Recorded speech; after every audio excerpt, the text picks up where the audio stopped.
uwo munsi waravuzwe itarikire. Ikintu cyayobeje abantu batagira ingano ni ugusenga ku wundi munsi utari uwo maze kuvuga washyizweho n'abantu. Idini niryo ryawushyizeho, umuyobozi umwe awushyiraho maze avugana n'umutegetsi ukomeye Constantinople, niwe wadukanye ibintu byo gusenga ku munsi utari uw'Imana, maze abantu barabiyoboka barabyemera. Uzabahagarariye ayo mahanga yose akazaba ari we muyobozi mukuru w'ayo mahanga yose, niwe uzishyiraho igikombe cy'urupfu, niwe uzihandagaza, niwe uzatanga itangazo, niwe uzasoma isomo rya nyuma akavuga yuko kubera ubukene buri kuri iyi si n'intambara ziri kuri iyi si bikwiriye guhagarikwa nuko abantu bose basenga ku munsi umwe ashyizeho. Uwo munsi wamaze gutegurwa, nibwo uyu murongo wa 9 uzaba udusohoyeho nk'uko wasohoye ku ntumwa. Ibyabaye ku ntumwa mu gihe cyashize bizaduhindukirana bigaruke kuri twe.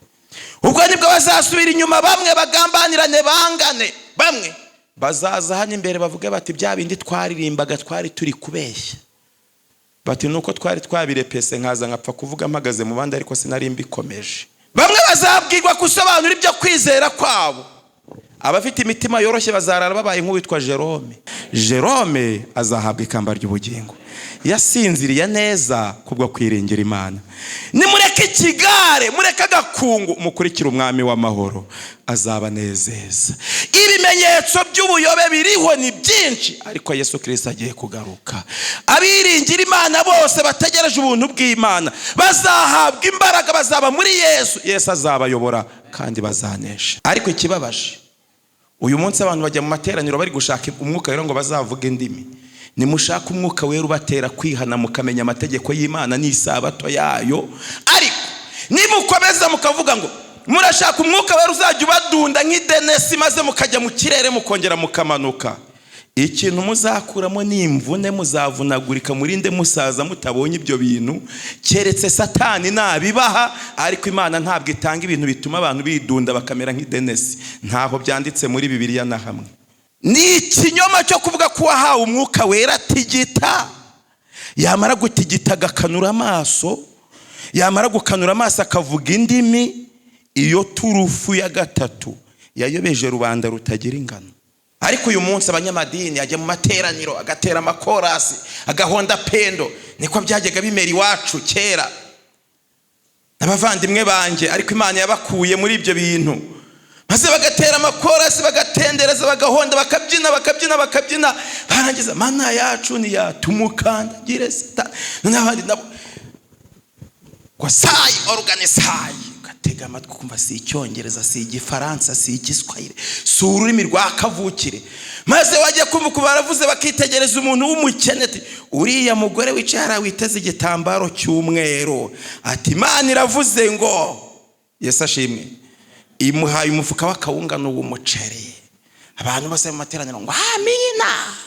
Kandi ubwo amaze kuvuga indimi z'ibinyoma za Satani, yarangiza akabeshya ngo avuze indimi zo mu ijuru. Icyo ni kimwe mu bimenyetso Yesu yavuze yuko ikimenyetso cyo kugaruka kwe hazaba hariho n'inyigisho z'ibinyoma. Bagiye kubona babona ifarashi z'intambara ziri gukinagira hejuru mu bicu. Imana iri kubabwira ngo ubwo ifarashi z'intambara ziri mu bicu, ubwo bagiye kurimbuka, bagiye kubica. Ngo ifarashi bagiye kuzizaho, bari kuzitegura kuzihagurutsa. Bagiye kubona babona ayo majwi atari abantu, bataye amajwi n'aya Satani, bayita ya Satani. Maze baratangira bahumuriza abantu babamara ubwoba. Muri uwo mwanya bagiye kubona babona ingabo z'Abaroma zirahageze zirabagota, zabagosa amezi 6.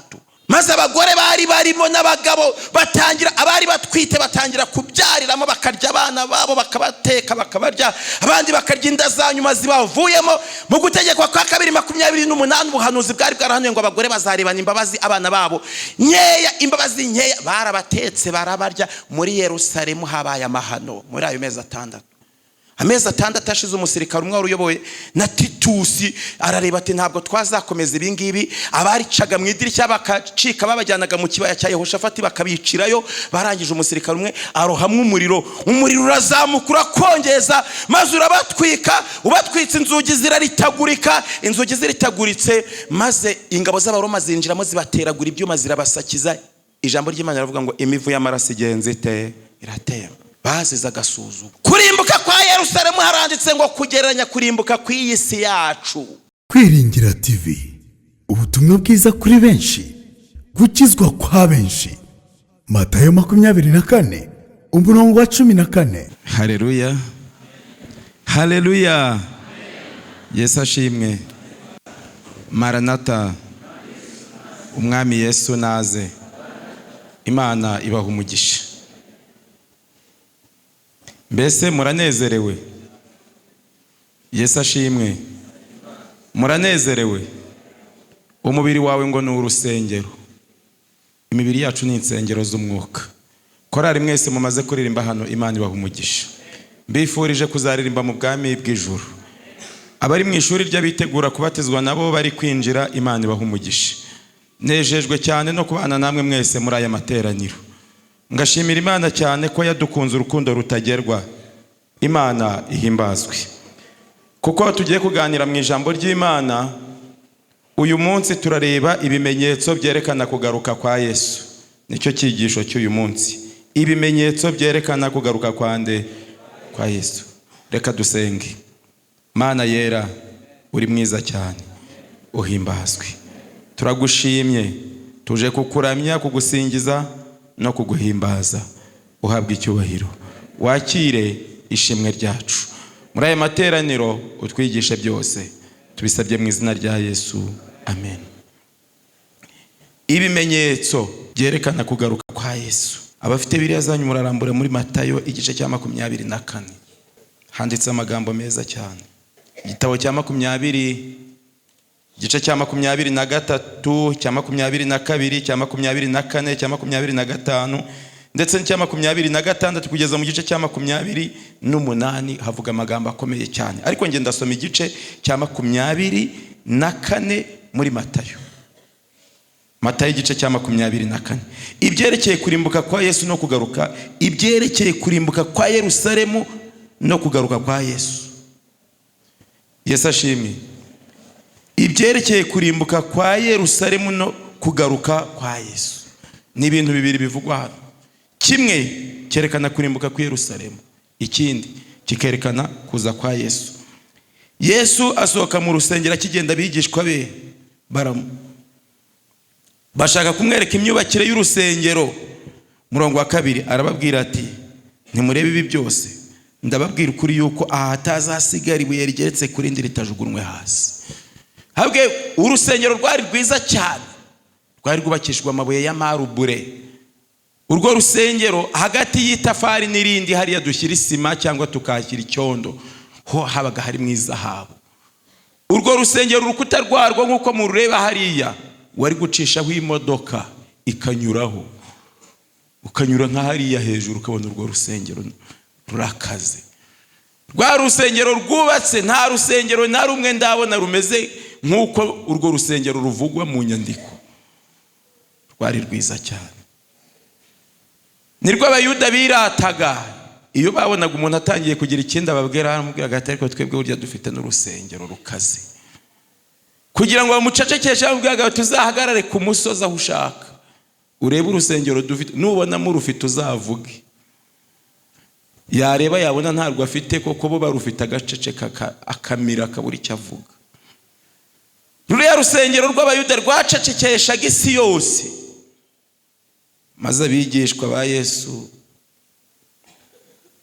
igihe Yesu yarasohotse mu rusengero, akigenda babonye Yesu nta kintu aruvuzeho, bigishwa baritegereje babona Yesu ntabwo aruvuzeho ibintu byinshi.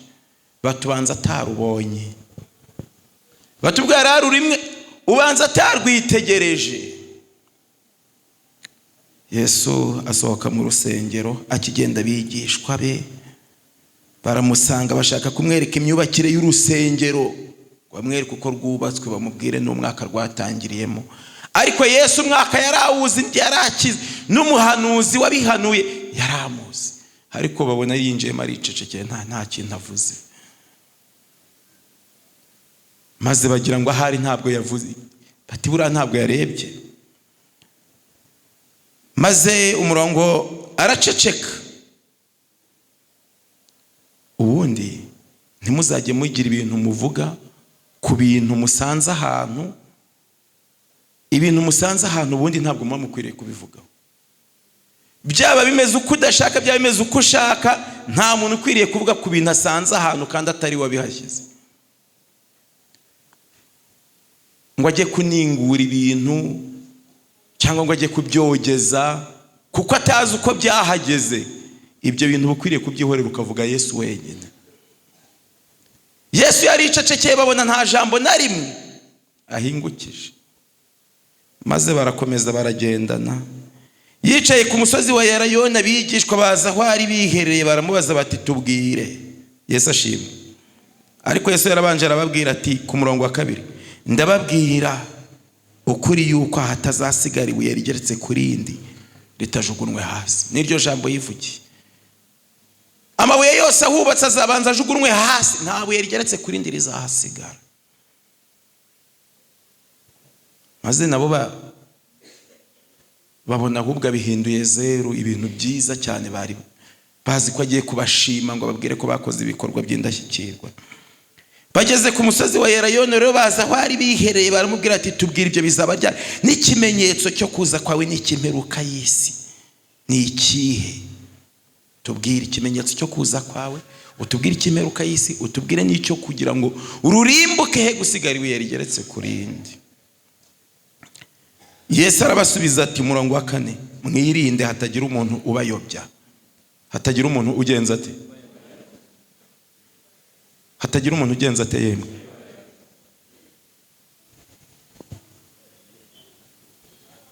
Mwirinde hatagira umuntu ugenza ate? Ubayobya. Imana iratangaje. Yabwiye abantu ko bagomba kurindwa ubuyobe. Hatagira umuntu ugenza ate? Ubayobya.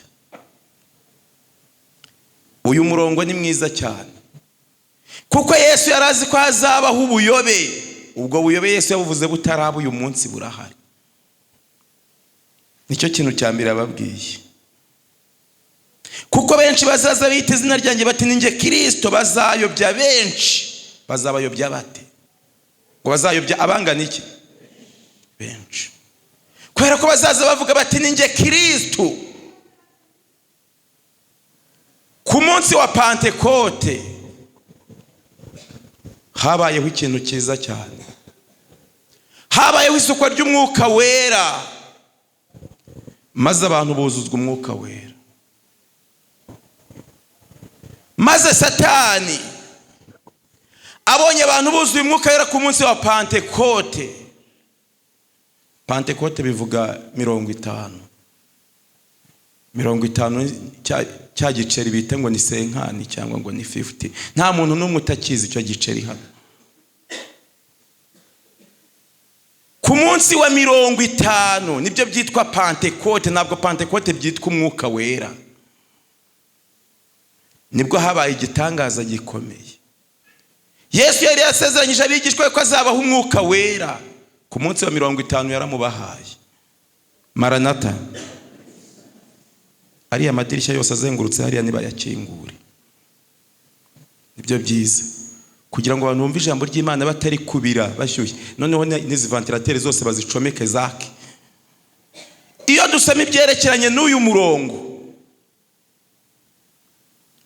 dukwiriye kurushaho gutekereza ibitekerezo byacu bikegera Imana. Yesu yarabwiye ngo mwirinde hatagira umuntu ugenza ate? Ubayobya.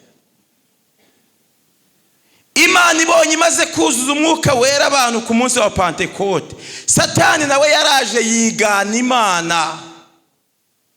Yesu yabwiye abigishwa be ko ikimenyetso cya mbere bagomba kuzareberaho ari ubuyobe, kuko yarabwiye ngo mwirinde hatagira umuntu ubagenza ate? Ubayobya. Muri uwo murongo w'ubuyobe ngiye kubasomera ibintu byanditse mu byakozwe no mu gice cyaho cya 2. Mwumva ikintu cyabaye. Turagaruka muri Matayo 24 nyuma, ariko turabanza, reka tubanze tunyaruke tujye mu byakozwe no mu gice cya 2. Uko umwuka wera yamanukiye intumwa. Murasanga bitandukanye n'ubuyobe buriho muri iyi minsi. umunsi wa Pentekote usohoye bose bari hamwe mu mwanya umwe bahuje umutima. Ibintu bitatu bari hamwe mu mwanya umwe bahuje iki? Umutima. Igice cya kabiri cy'ibyakozwe n'intumwa. Nuko umuriro ubatungura uvuye mu ijuru umeze nk'umuyaga uhuha cyane ukwira inzu bari bicayemo. Haboneka indimi zigabanyije zisa n'umuriro, ururimi rujya ku muntu wese wo muri bo. Yesu ashimwe. Ku munsi wa Pentekote buri muntu wese yuzuye umwuka wera, maze ururimi rujya ku muntu wese wo muri bo. None ubu wasanga hari abantu bicaye hano batazi kuvuga indimi, bataragira umwuka wera, kandi bavuga ko bazajya mu ijuru. Kandi abantu bazajya mu ijuru banditse mu byakozwe n'intumwa igice cya kabiri uko buzuye umwuka wera. Umwuka wera wo mu gice cya kabiri cy'ibyakozwe n'intumwa ngewe niwo nemera. Iyindi myuka yose kuko itanditse muri Bibiliya sinyemera. Haranditse ngo haboneka indimi zigabanyije zisa n'umuriro, ururimi rujya ku muntu wese wo muri bo. Haleluya. Murongo wa 4, bose buzuzwa umwuka wera batangira kuvuga izindi ndimi nk'uko umwuka wera yabahaye kuzivuga. Haleluya. Impamvu bavuze indimi niyi. Umurongo wa 5, muri Yerusalemu habaga abayuda b'abaturage. Ngo babaki. Hari naho muzasoma mugasanga abanyamusozi, mugasanga byanditsemo ngo habaga abayuda b'abaki b'abaturage. Ko museka? Yesu ashimwe.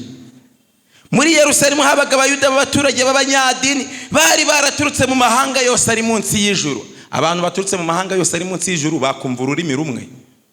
N'uyu munsi wa none uteranyije abantu baturutse mu mahanga ari munsi y'ijuru, nubwo hari witerambere abantu bakiga, abantu baturuka mu mahanga ari munsi y'ijuru ubu bavuga ururimi rumwe. Abo baturage bari baturutse mu mahanga yose ari munsi y'ijuru, niko Bibiliya ivuze ngo bari abaturage, ntabwo bumvaga ururimi abayuda bavugagamo. Bari baturutse hirya no hino baraza barahahurira.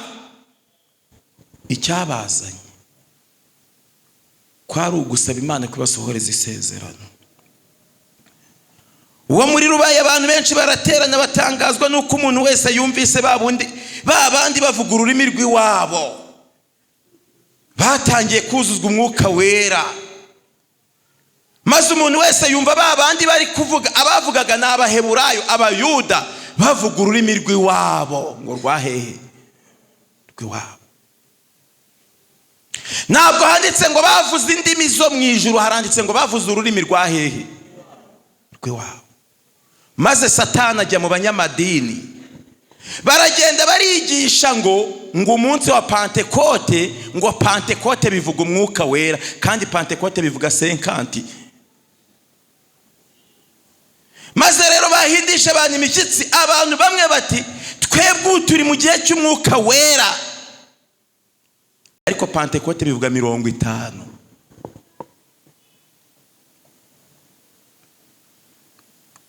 Umurongo wa 7, barumirwa bose baratangara bati mbese bavuga si Abanyagalilaya? None se niki gitumye twese tubumva bavuga indimi z'iwacu za kavukire, buzuzwa umwuka wera? Indimi zavuzwe uwo munsi ni za kavukire. Ariko uyu munsi abanyamadini ajya mu materaniro agatera amakorasi agahonda pendo. Niko byajyaga bimera iwacu kera n'abavandimwe banje, ariko Imana yabakuye muri ibyo bintu, maze bagatera amakorasi bagatendereza bagahonda bakabyina barangiza Mana yacu ni yatumukandagire Satani n'abandi nabo ngo sayi organisayi. Tega amatwi kumva si Icyongereza, si Igifaransa, si Igiswahili, si ururimi rwa kavukire. Maze wajya kumva baravuze bakitegereza umuntu w'umukene ati uriya mugore wicara witeze igitambaro cy'umweru, ati Imana iravuze ngo, Yesu ashimwe, imuhaye umufuka w'akawunga n'uw'umuceri. Abantu bose mu materaniro ngo amina. Kandi ubwo amaze kuvuga indimi z'ibinyoma za Satani, yarangiza akabeshya ngo avuze indimi zo mu ijuru. Icyo ni kimwe mu bimenyetso Yesu yavuze yuko ikimenyetso cyo kugaruka kwe hazaba hariho n'inyigisho z'ibinyoma. indimi bavuze ku munsi wa Pentekote Bibiliya iravuze ngo zari izaki, izakavukire. Ariko ikibabaje, uyu munsi abantu bajya mu materaniro bari gushaka umwuka wera ngo bazavuge indimi. Nimushaka umwuka wera ubatera kwihana mukamenya amategeko y'Imana n'isabato yayo. Ariko nimukomeza mukavuga ngo murashaka umwuka wera uzajya ubadunda nk'idenesi maze mukajya mu kirere mukongera mukamanuka, ikintu muzakuramo ni imvune, muzavunagurika murinde musaza mutabonye ibyo bintu, keretse Satani nabibaha. Ariko Imana ntabwo itanga ibintu bituma abantu bidunda bakamera nk'idenesi. Ntaho byanditse muri Bibiliya na hamwe. Muri Bibiliya nge nemera umwuka wera kuko Imana yampaye n'umwuka wera. Umwuka wera wanditse mu Byakozwe n'Intumwa igice cya 2 nge ndawemera. Ariko umwuka wera abantu bavuga bandi batasomye mu ijambo, nta muntu n'umwe uri hano uzasoma yuko muri Bibiliya handitse ngo abantu bazahabwa impano yo kuvuga indimi zo mu ijuru. Izo ndimi abantu bazivuze ukababwira ngo ni ikinyoma, baravuga ngo ni izo mu ijuru. Ariko nta sezerano riba muri Bibiliya ryo guhabwa indimi zo mu ijuru. Yesu ashimwe. Maranatha. Ndasubira ku murongo wa 7. Barumirwa bose baratangara bati mbese bavuga s'abanyagalilaya, none se niki gitumye twese tubumva bavuga indimi ziwacu za kavukire, ngo indimi zavuzwe ku munsi wa Pentekote zari izaki? Kubera iki? Kuko hari haraturutse abantu baturutse mu mahanga yose ngo ari munsi y'iki y'ijuru, ngo hari n'abaturage b'abanyadini. Niko dusomye. Abo baturage b'abanyadini abenshi muri bo barimo ba Petero, ba Yohana. Yesu yari yabahamagaye abakuye ku inyanja y'i Genezareti, abandi bakura ku nyanja y'i Galileya. Abo bose yari yarahamagaye bari abarobyi. Nta wari warize n'ururimi na rumwe, nta wari uzi kuvuga n'urundi rurimi n'umwe. Umuntu wari urimo wari umuhanga wari warize mu bantu bari barabanye na Yesu yari Yuda, kandi ya Yuda yari yamaze kugwa yavuye mu buntu bw'Imana. Nta wari uri hano mu guhabwa umwuka wera, yari yarapfuye, yari yahuye. Undi wari urimo wari ufite ubwenge, wari warize, wari umuhanga mu mibare, yari umuntu witwa Lewi. Ubwo Lewi niwe wari usigaye. Impamvu bahawe umwuka wera ku munsi wa Pentekote, Imana yararebye isanga bazabwiriza amahanga yose, kandi bazabwiriza mu ndimi ziri ku isi. Kandi Imana irareba isanga abantu bazabwiriza mu mahanga yose ari ku isi. Nta musemuzi bazakenera, kuko umusemuzi yari kuzabagirira nabi akabica. Ibaha guhabwa impano z'umwuka wera. Yesu yarabakuye ku nyanja ari abarobyi batize, bahabwa kuvuga indimi zo mu isi za kavukire, si zo mu ijuru. None wowe uri kubwiriza abantu bo biwanyu mu gihugu cy'iwanyu bavuga ururimi rumwe, bo mu mudugudu umwe bumva ururimi rumwe, warangiza ukajya gufafarika ibintu bitameze nk'igifaransa, bitameze nk'icyongereza, bitameze nk'igiswahili, bitameze nk'igiponto, bitameze nk'igipamfiriya, mbese maze bitari icyesipanyoli, maze warangiza wowe ukavuga ngo uri kuvuga indimi zo mu ijuru. Ni imitwe. Biriya ntabwo ari byo. Ntimukajye mwishinga abateka mitwe, bariya ni abanyamitwe. Ibyanditse mu ijambo ry'Imana handitse ngo bavuze indimi zaki, za kavukire. Umva ikimenyimenyi cy'uko ari za kavukire. Bahise bavuga ngo niki gitumye tubumva bavuga indimi ziwacu za kavukire. Umurongo wa 9. Kandi turi abapariti, turi n'abamedi n'abanyeramu n'abatuye Mesopotamiya ni Yudaya ni Kapadokiya ni Ponto no muri Aziya no ni Furigiya ni Pamfiliya no muri Egiputa no mu gihugu cy'Ilibiya gihereranye n'Ikurene, n'Abaroma n'abashyitsi n'Abayuda. Kandi Yesu ashimwe, n'Abayuda n'abakomeza idini yabo, kandi n'ab'Ikirete n'Abarabu. Ariko Imana ishimwe ko n'Abaroma n'Abarabu Imana nabo bari bahari, maze bakateranira aho hantu ngo buzuzwe umwuka wera.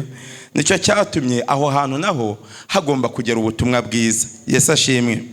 Kandi n'Abarabu turabumva bavuga ibitangaza by'Imana mu ndimi ziwacu.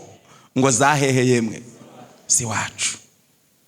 Ntabwo ibitangaza byavuzwe kuri uyu munsi bakavuga indimi, ntabwo ari indimi zavuzwe ari izo mu ijuru n'izo mu isi. Yesu yari yarabwiye abigishwa be ngo kuko abantu benshi bazaza biyita izina ryanjye bati ninjye Kristo, bazayobya benshi. Ziriya ndimi, iturufu y'indimi, ubundi dore turufu zatumye abantu benshi bayoba ku isi, ngiye kuzibabwira. ni iturufu eshatu. Iturufu ya mbere yayobeje abantu batagira ingano ni iturufu yo gusenga ku munsi washyizweho n'idini atari umunsi washyizweho n'Imana. Bibiliya ivuga umunsi umwe washyizweho n'Imana wo gusengwaho, abantu bose bakwiriye gusengaho bakawuteranaho. Irawuvuga ikawusobanura neza, guhera mu Itangiriro igice cya 2 ukajya mu Kuva igice cya 20 ku murongo wa 8. Imana Bibiliya yavuze umunsi abantu bakwiriye kuzajya bajya guteranaho. Igeze muri Ezekiyeli igice cya 20 ku murongo wa 19 n'uwa 20, Imana iravuga ngo uwo munsi ni ikimenyetso cy'Imana. Uwo munsi waravuzwe.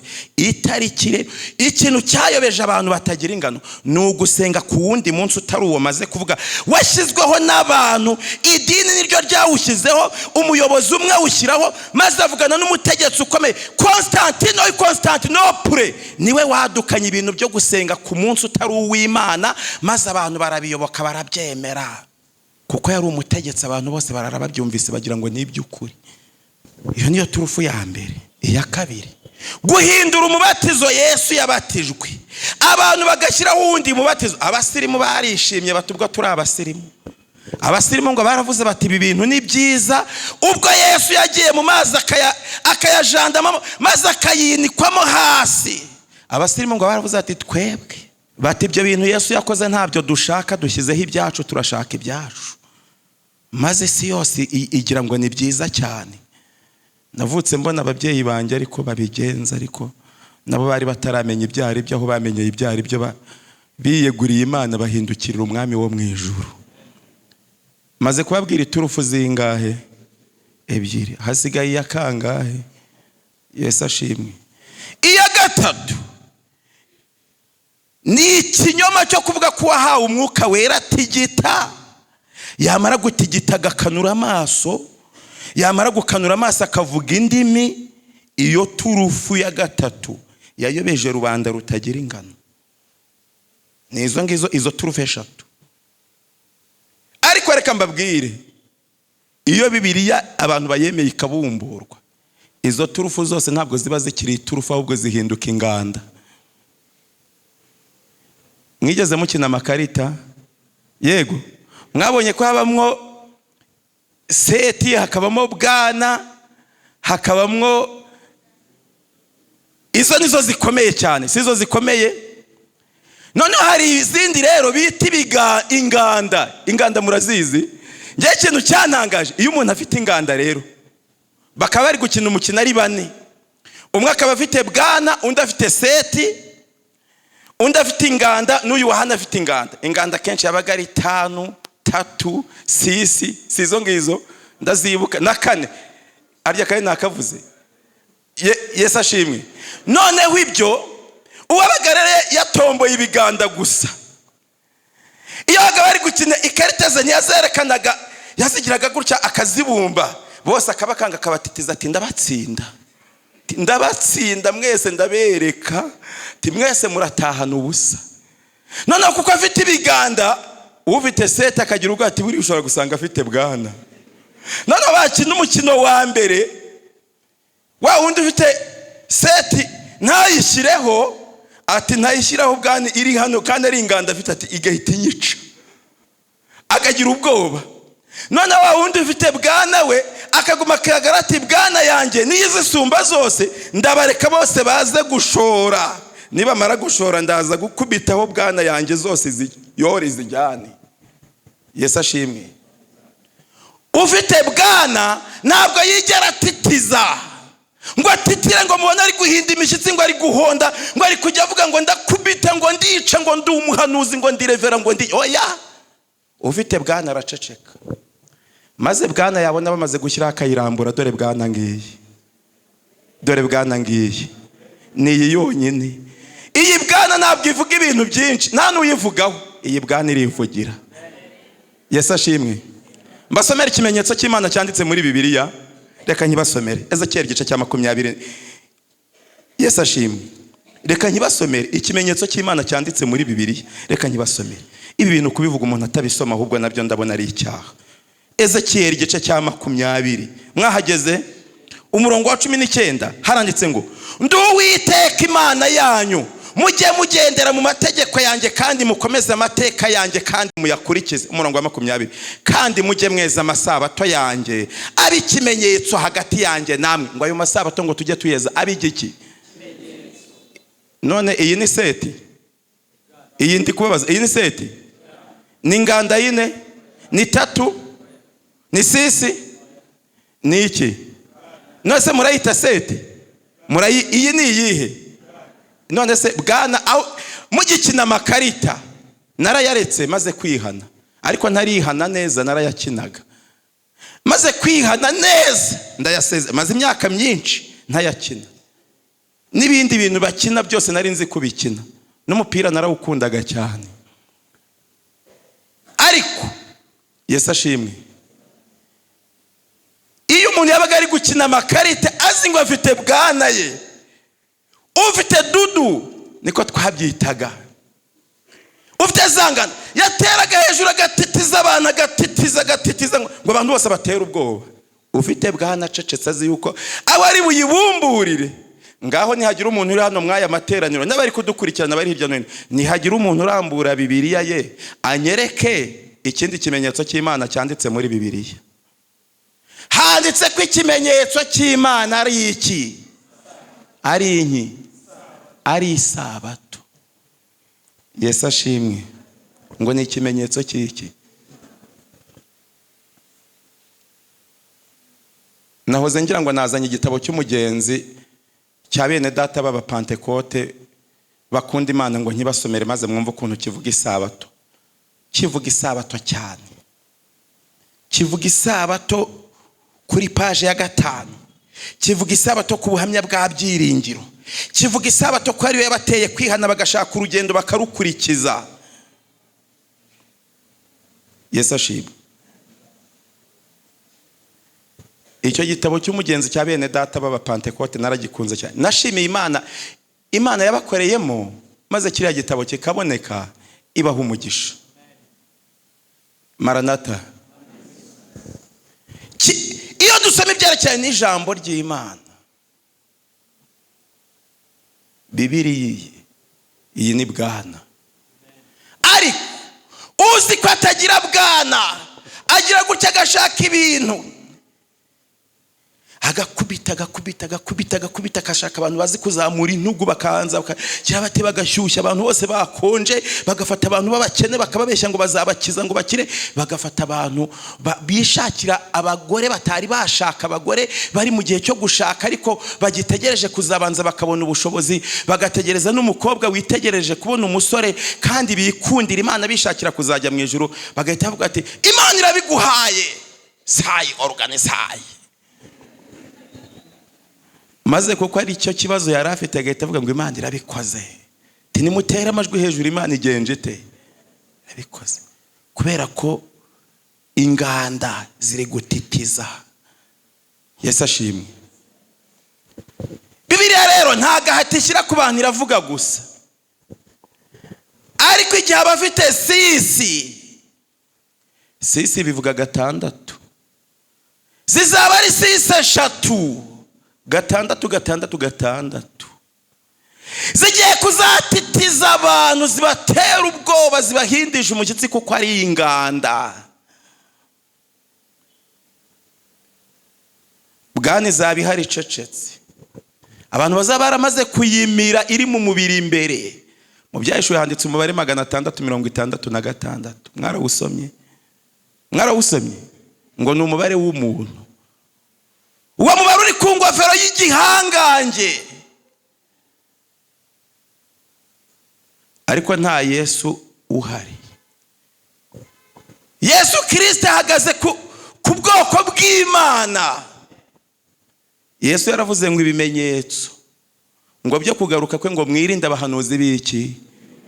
Igihe bazabahata bakadutegeka isi yose, ngo uwo mubare 666 ngo tuwemere ngo dusenge uko Imana itavuze, tuzakomezwa no hejuru. Uyu murongo waranejeje cyane wanditse hano. turasomye ngo mbaha amasabato yanjye ngo abige iki, kugira ngo bamenye yuko ndi Uwiteka Imana yabigenza ite, ibeza. Nta wundi munsi wanditsemo hano. Umubatizo narawubasomeye. Yesu yagiye mu mazi. Niba Yesu yaragiye mu mazi, Yohana akamwinikamo akamukuramo, ubwo ni ikimenyetso cy'uko umubatizo Yesu yasize awutweretse. Yesu yasize agenje ate? Ubwo kwandi aho ndahavuye.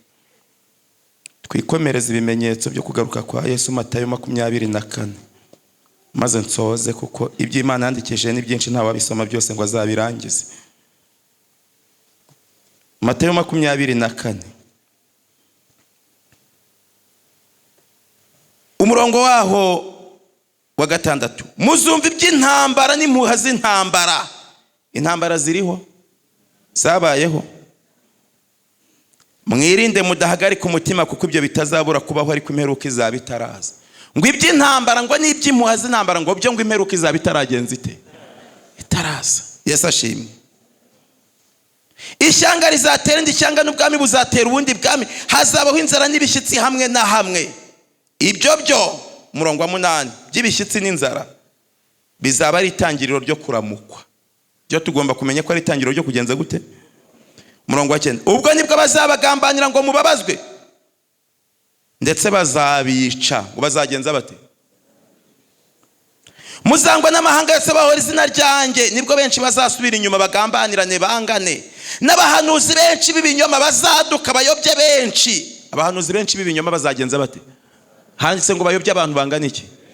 Benshi. Niyo mpamvu bafite inganda, bari kujya bagatitiza abantu, maze ugasanga abantu bose ufite inganda wese bari gutitira. Ahantu muzabona umuntu wese ari gutitira, muzamenye ko afite inganda.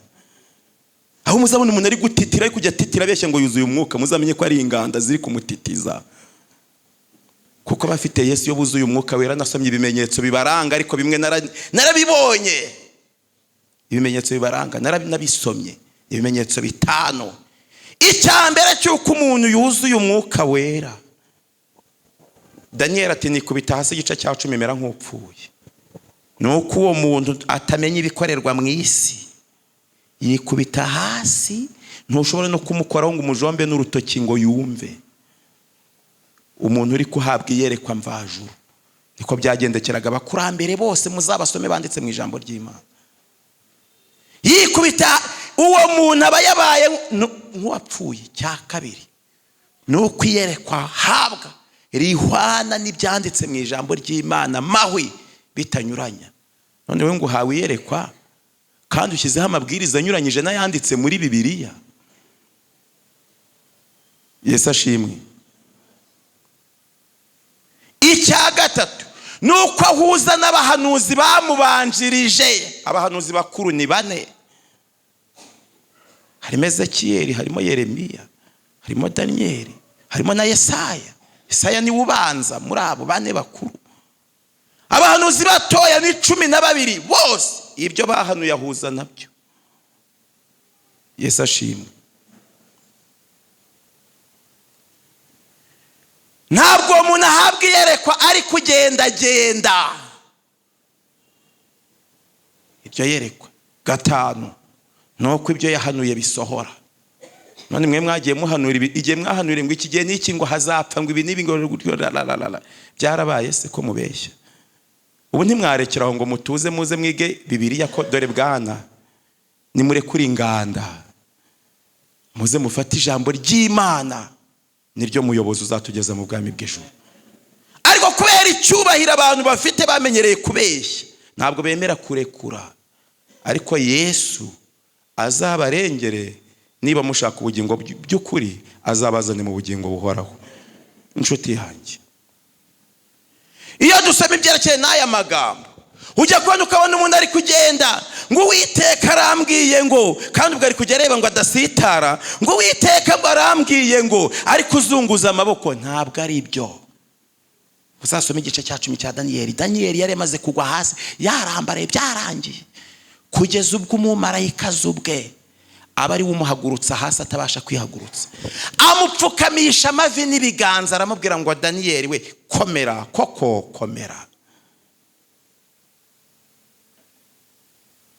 nuko byagiye bibagendekera. Yohana ati ku munsi w'umwami wacu nari ndi mu mwuka. Mu byahishuwe ku ijambo ry'Imana rivuga. Izo turufu eshatu nababwiye z'ibinyoma zayobeje abantu batagira ingano.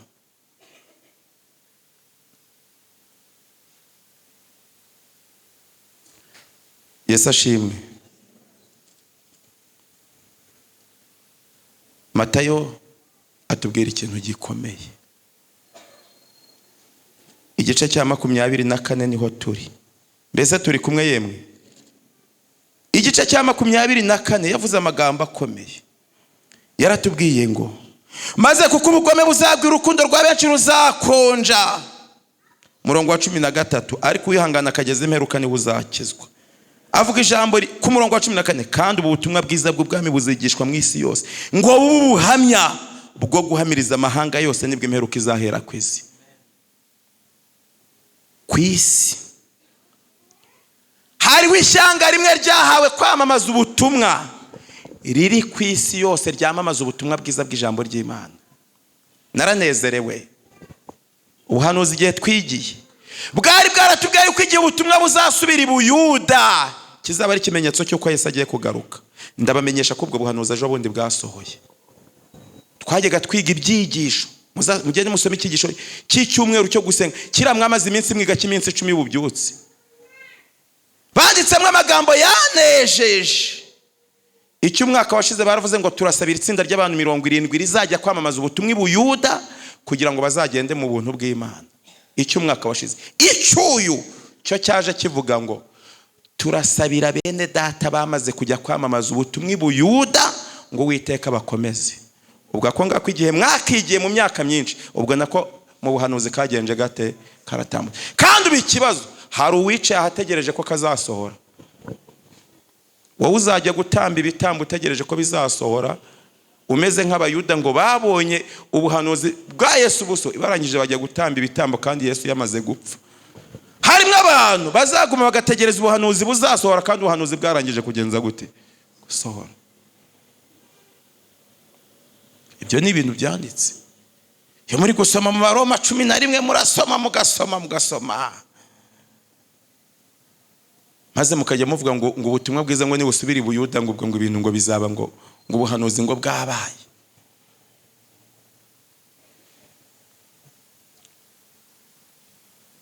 Yesu umwami wacu agiye kugaruka. Ibimenyetso birahari. Handitse ngo ubutumwa bwiza bw'ubwami buzigishwa mu isi. Hari ubwoko bumwe bwatoranirijwe kwamamaza ubwo butumwa ku isi yose kandi ku isi yose bwarabwirijwe. Ubwo butumwa bwabwirijwe muri TMI, bwabwirijwe mu gutanga inyandiko, bwarazengurutse. Kandi hariho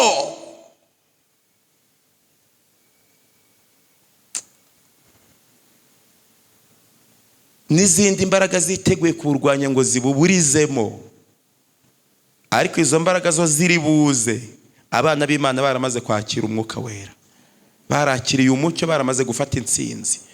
Burya rero kurwanya umuntu wamaze gutsinda uri gukora ubusa. Yesu ashimwe. Twasomye ngo ubwo nibwo bazabagambanira ngo mugenze mute. Ndasubira muri uyu murongo kuko mutawumvise. Matayo igice cya 24. Yesu ashimwe. Mbese turi kumwe yemwe? Umurongo wa 9. Ubwo nibwo bazabagambanira ngo mubabazwe ndetse bazabica. Muri mwe hari umuntu wari wazira ubutumwa bwiza? Muri mwebwe baraha hari umuntu n'umwe wari wazira ubutumwa bwiza? Ntawe. Ariko Yesu kuko yahanuye ibi bintu niko bizagenda. Haranditse ngo ubwo nibwo bazabagambanira ngo mubabazwe ndetse bazabica. Muzangwa n'amahanga yose abahora izina ryanjye. Umurongo uravuga ngo muzangwa n'amahanga angana iki? Umuntu rero uzagirira ikibazo ahantu hamwe cyangwa ahandi ntazavuge ngo ubwo buhanuzi bwasohoye. Ubuhanuzi buzasohora ari uko abizera Imana bamaze kwangwa n'amahanga angana iki yose. Uzabahagarariye ayo mahanga yose akazaba ari we muyobozi mukuru w'ayo mahanga yose niwe uzishyiraho igikombe cy'urupfu, niwe uzihandagaza, niwe uzatanga itangazo, niwe uzasoma isomo rya nyuma akavuga yuko kubera ubukene buri kuri iyi si n'intambara ziri kuri iyi si bikwiriye guhagarikwa nuko abantu bose basenga ku munsi umwe ashyizeho. Uwo munsi wamaze gutegurwa, nibwo uyu murongo wa 9 uzaba udusohoyeho nk'uko wasohoye ku ntumwa. Ibyabaye ku ntumwa mu gihe cyashize bizaduhindukirana bigaruke kuri twe, kuko haranditse ngo muzangwa n'amahanga angana iki? Yesu ashimwe. Haranditse ngo abahora izina ryanjye, ngo amahanga azabahora iki? Ubwo nibwo bazasubira inyuma, bamwe bagambanirane bangane, bamwe bazaza hano imbere bavuge bati bya bindi twaririmbaga twari turi kubeshya, bati nuko twari twabirepese nkaza nkapfa kuvuga mpagaze mu bandi ariko sinari mbikomeje. Bamwe bazabwirwa gusobanura ibyo kwizera kwabo. Abafite imitima yoroshye bazarara babaye nk'uwitwa Jerome n'uwitwa Yesu ashimwe, n'uwitwa Huse baramufashe mu gihe cyashize cy'amateka, igihe barenganwaga bazira ijambo ry'Imana. Maze igihe babafataga Huse bamushyira ku rumambo maze baramutwika, bamukongereje ku rumambo umuriro uri kugurumana. Jerome abyitegereje ariruka ararenga arahunga agera mu mujyi w'Ibohemu, bamufatirayo baramugarura bati garuka usobanure ko ibyo wizera ari byo cyangwa atari byo. Jerome ahagaze imbere y'abakomeye n'abacamanza n'abandi bose b'abanyamadini, handitse ukuntu bari bambaye abanyamadini bambaye imyenda ikomeye ivuye hano ikazi kagera ku birenge, maze baramaze ati tubwire inyigisho wari urimo n'iz'ukuri cyangwa ntabwo ari iz'ukuri, ufatanyije na Huse cyangwa ntabwo ufatanyije nawe. Aritegereza ati njyewe, ati Huse sinkora nka we, sinemera uko asenga n'Imana yasinyemera. Ati Huse ntabwo mwemera. Bati tubwire Wycliffe niwe wabigisha ijambo ry'Imana kandi mwizera nka Wycliffe. Ati na Wycliffe simwemera njyewe. Hari umuntu wari utuye i Roma wari uri kumubaza ati ese noneho ibyo wemera ni ibyanjye se? Ati reka, ati nibyo nabyo, ati simbyemera. Bati bugiye muri gereza. Yamaze muri gereza amezi 11. Yesu ashimwe. Ukwezi kwa 12 kugeze yujuje amezi 12, bamuhaga umugati n'amazi gusa. Ngo aravuga ati Huse twabwirizanyije ubutumwa baramutwitse arashyira kongoka, ariko azajya mu ijuru. Ariko njyewe wahakanye ubutumwa bwiza nzarimbuka. Imana imbabarire icyaha cyanjye. Amezi 12 ageze baramusohora bamuhagarika ku ruhimbi nkaha ngaha. Bati ngwino usobanure ibyo twakubajije, bagira ngo ubwo yananutse n'amaso yarahumye kubera kuba mu mwijima gufungirwa hano muri kasho. Ati ngwino usobanure ko ibyo twakubajije ugahakana uyu munsi ubyemera. Maze aratambuka, babona yuriye nkari atabishoboye, babona yuriye nkari, babona aratambutse, babona araje kandagiye nka kuri aya matapi. Hano hicaye abakomeye bavuze inzego bari barimo, na hariya bahari, na hano hose sitade abantu buzuye amateraniro baje bahuriye nk'uko abantu baba buzuye sitade baje kumva ukuntu yisobanura. Maze aratambuka ahagaze nkaha, babona amanitse ikiganza avuga ijambo rimwe ati mbere na mbere ndabanza gusaba Imana imbabazi ku cyaha nakoze cyo guhakana ubutumwa. Mu byaha byose nakoze kuva navuka nta cyaha cyambabaje nko guhakana ubutumwa. Huse niwe mwambajije, Huse nkora nkawe, Huse meze nkawe, Huse niganye nawe ijambo ry'Imana, narahindutse Imana Huse yasengaga niyo nanjye nsenga, kandi uyu munsi ntekereza nkawe, mvuga nkawe, kandi singitinya gupfa. Ati Imana yo mu ijuru mbabarire icyaha nakoze cyo kwihakana Huse na mwene data Wycliffe, kuko twari twarabanye mu ijambo ry'Imana. Maze abari bicaye aha ngaha baritegereza bataho twabereye tubonye umuhakanyi urusha abandi bahakanyi bose ubuhakanyi. Bahita babwira umuntu bati genda umupfuke igitambaro mu mutwe maze umutwike. Undi azaturutse inyuma ye, maze Jerome kuko yari amaze kwihana yari yahawe amaso hano inyuma mu irugu naho hameze nk'ahari amaso, ari kumva umuntu agenda yumva umuntu ari kunyonyomba, ahita amubwira ngo wize unyonyomba inyuma yanjye, ngwino wemye, iyo ntinya gupfa ntabwo mba ndaha. nuko araza mupfuka igitambaro mu mutwe, bamumanika ku rumambo, barakongeza, batangira gukongeza ari gusenga isengesho. Umuyobozi w'idini rikomeye ku isi yaranditse ngo bari bicaye aho ngaho bari kumureba ukuntu ashya, ngo bagiye kubona ngo babona ngo iminwa ye ngo ararabagiranye nk'umumarayika, ngo ari gushya ngo ageze ku munota wa nyuma ngo babona ararabagiranye nk'umumarayika, ngo bagiye kubona babona iminwa yikomeje, ijwi rye riracwekereye, yarekeye aho kuvuga ngo ari ku iminwa yikomeza kunyeganyega asenga ahimbaza Imana. Jerome azahabwa ikamba ry'ubugingo, yasinziriye neza kubwo kwiringira Imana.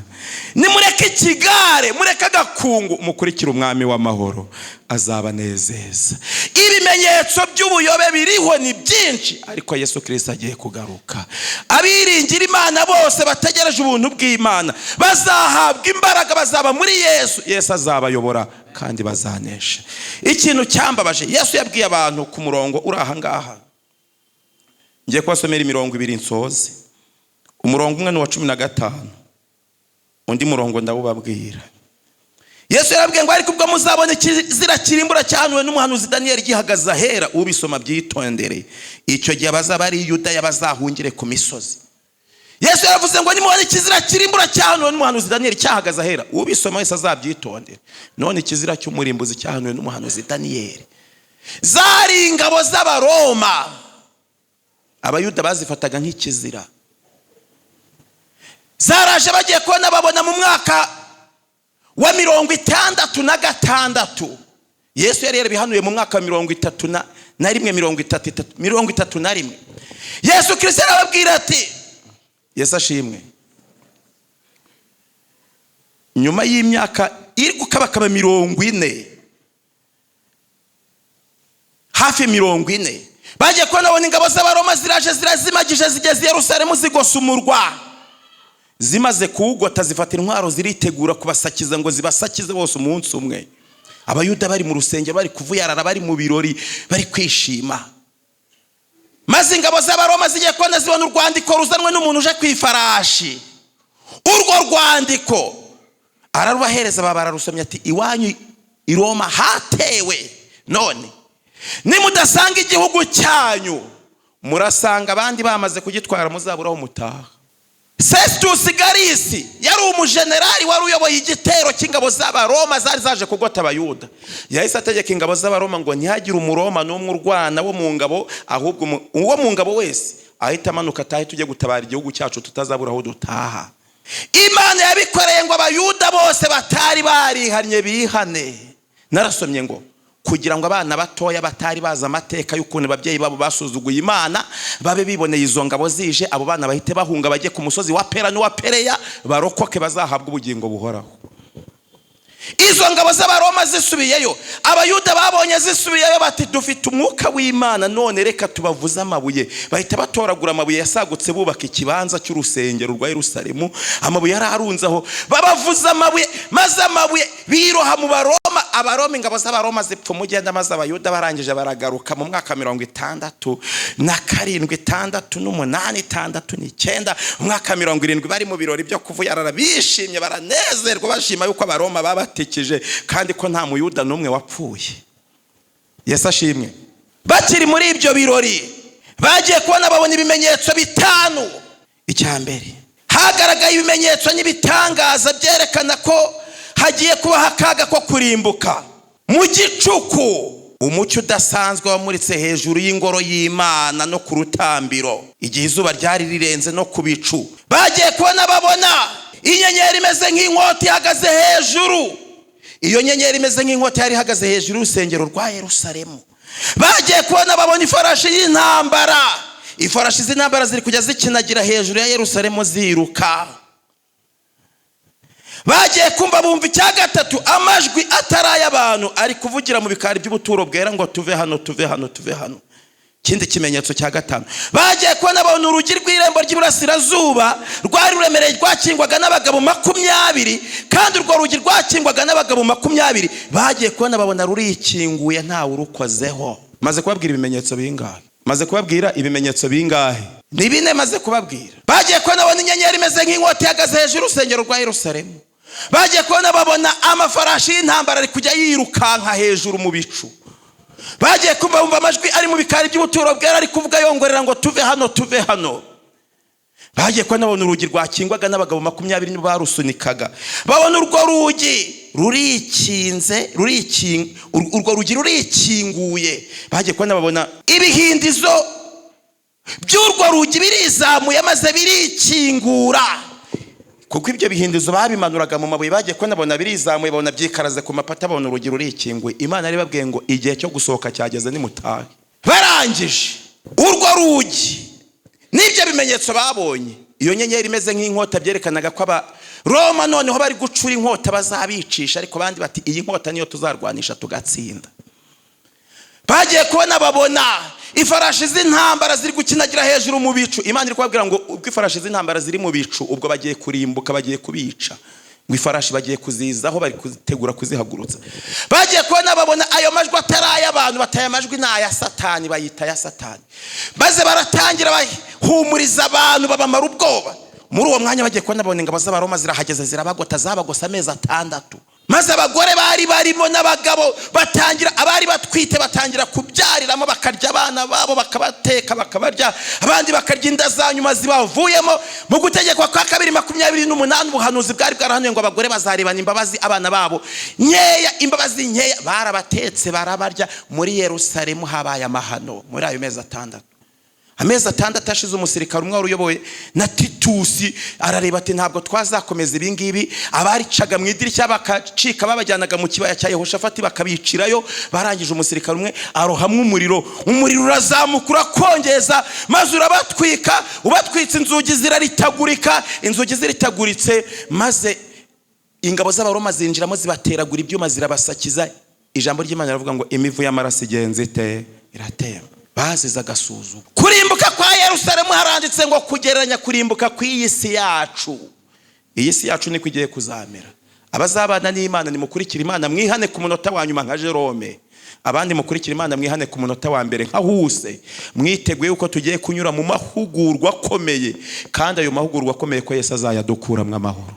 Isomo risoza, kuko iby'Imana yandikishije ni byinshi cyane. Yesu ashimwe. Yesu ashimwe. Yesu ashimwe. Igice cya 24 umurongo wa 29. Ariko hanyuma y'umubabaro wo muri iyo minsi, uwo mwanya izuba rizijima n'ukwezi nikuzava umwezi wako, n'inyenyeri zizava mu ijuru, n'imbaraga zo mu ijuru zizanyeganyega. Ubwo nibwo ikimenyetso cy'Umwana w'umuntu kizaboneka mu ijuru, kandi n'amoko yose yo mu isi nibwo azaboroga, azagenza ateyemwe. Abonye Umwana w'umuntu aje ku bicu byo mu ijuru, afite ubushobozi n'ubwiza bwinshi. Yesu azatumisha abamarayika b'ijwi rirenga ry'impanda, bateranye intore ze mu birere 4, uhereye impera y'ijuru ukageza ku yindi mpera yaryo. Yesu azarengera ubwoko bwe. Hanyuma y'uwo mubabaro, Yesu Kristo azatabara ubwoko bwe. Muri iyi minsi Yesu Kristo twiringiye akomeza imitima yacu. Mbisabiye umuntu wese mu izina rya Yesu. Abakurikira Imana mwese mukaba mwiyemeje kwikurikira, mushyire ikiganza hejuru turebe. Imana ibaha umugisha. Abavuga bati wampa imbaraga nk'izo Jerome yagize mu gusoza kwe, ndifuza iherezo byiza nk'irya Jerome, nkazasinzira ndi kurabagirana mpamya Imana ibyo nayihakanye mbere byose ikabihindura zeru, ngatangira kuyihamya uyu munsi nka Jerome. Bahaguruke dusenge. Imana ibaha umugisha. Imana ibaha umugisha. Imana ibaha umugisha. Maranatha, Umwami Yesu naze. Imana ibaha umugisha. Mbese uyu mugoroba hari umuntu ushaka kwiyegurira Imana ngo atambuke aze hano imbere dusenge? Niba hari uhari nazi, umuntu ushaka kwiyegurira Imana akabwira Imana ati nanjye naragusebeje ariko sinzongera, ndaje. Ati nanjye narakwihakanye ariko ndabihinduye, uyu munsi ndaje, ndashaka iherezo ryiza. Niba hari uhari natambuke. Kandi niba hari n'umuntu wumvise ijambo ry'Imana yarisobanukiwe akavuga ati hari ibintu najyaga nizera nkagira ngo nibyo, ariko namenye iby'ukuri, naze dusenge. Uti hari ibintu najyaga nizera, Imana iguha umugisha, najyaga mbona baho gutitira nkagira ngo ni umwuka, ariko nabifinduye. Imana iguha umugisha, Imana iguha umugisha, Imana iguha umugisha. Ibyo Bibiliya ivuga nibyo byiza kurenza ibyo abantu batekereza. Niba hari ikintu wumvise gishyashya mw'iri jambo ry'Imana, ukavuga uti nakivumbuye, nakimenye, ndi gushima Imana, ngwino dufatanye gushima. Imana iguha imigisha. Niba uvuga uti namenye ijambo ry'Imana ry'ukuri, nje gushima umwami wanjye ko nasobanukiwe ibyajyaga bimbangamira bikantera urujijo, none ndaje. Yesu umwungeri mwiza aragutarura. Indirimbo y'102 niyo tugiye kuririmba, maze nitumara kuririmba turahita dusenga. Umuntu wese uri hano avuga ati hari ibyajyaga bintera urujijo, none navuye mu rujijo, Imana ishimwe, naze hano imbere. Urujijo naruvuyemo nabimenye. Imana ibaha umugisha, Imana iguha umugisha mwene data, Imana iguha umugisha. Uti nge navuye mu rujijo, hari ibyo najyaga ngira ngo nibyo, ariko uyu munsi nabimenye, ni inganda. Hanze hari umushyitsi, hanze hari umushyitsi, ni Yesu umukingurira. Niba hari n'undi ushaka kwiyegurira Imana akavuga ati hari ibintu namenye ntarinzi, nje gukingurira Yesu. Hari ibintu namenye ariko sinarimbizi, nje gukingurira Yesu. Imana iguha umugisha, Imana iguha umugisha. None nje gukingurira Yesu ngo nzahabwe, nje gukingura ngo nzahabwe ubugingo, ndaje. Ataraguhitaho Yesu mwana w'Imana, nushaka kubatizwa nawe nashaka maze ze bamwandike. Imana ibaha umugisha. Yesu Kristo umwami w'amahoro arashaka ubwoko bwe. Imana iguha umugisha.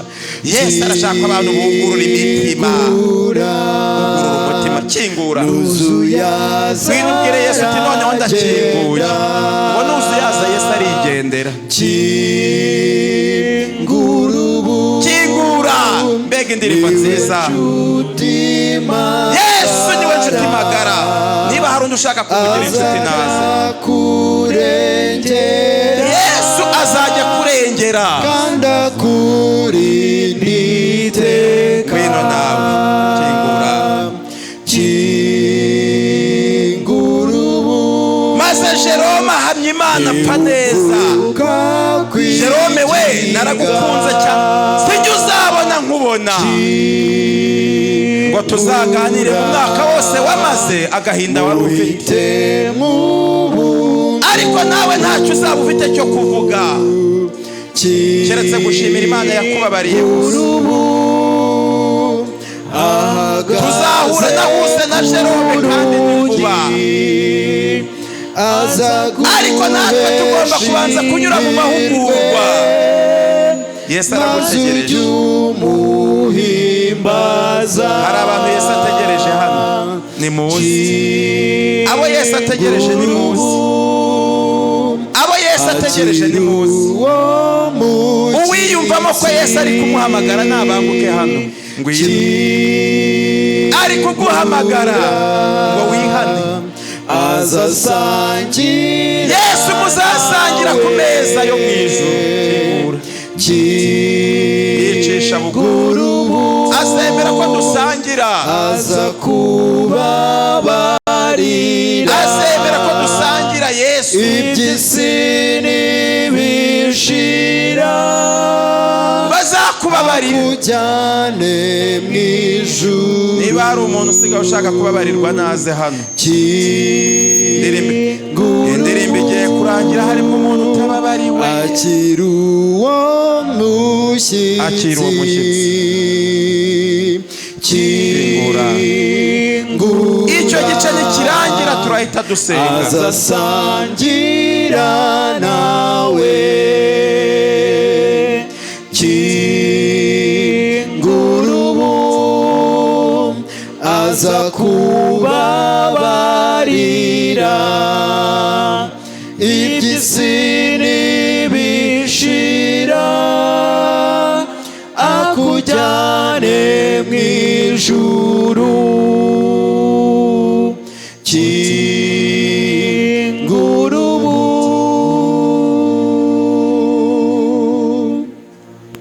Mana yacu turagushimye, uhimbazwe. Dushoje amateraniro y'uyu mugoroba, wowe ntusoze kubana natwe, udukurikirana aho dutaha, uhaduhera umugisha, udushyireho ikimenyetso cy'Imana. Abana bawe baje hano imbere, ubaha umugisha, ubandike mu gitabo cyo mu ijuru, ubaha imbaraga zo kuzakugumaho kugeza iteka ryose. Kandi ubwo biyeguriye Imana bazahura n'ibibarwanya, uzabatsindishirize. Abatarashaka muri bo uzabahe n'umugisha wo kuzashaka neza mu mahoro, kugira ngo bazakomeze kubaha izina ryawe. Abafite ingo zabo uziha amahoro, uziha umugisha. Tubisabye mu izina rya Yesu, amen. Kwiringira TV, ubutumwa bwiza kuri benshi, gukizwa kwa benshi.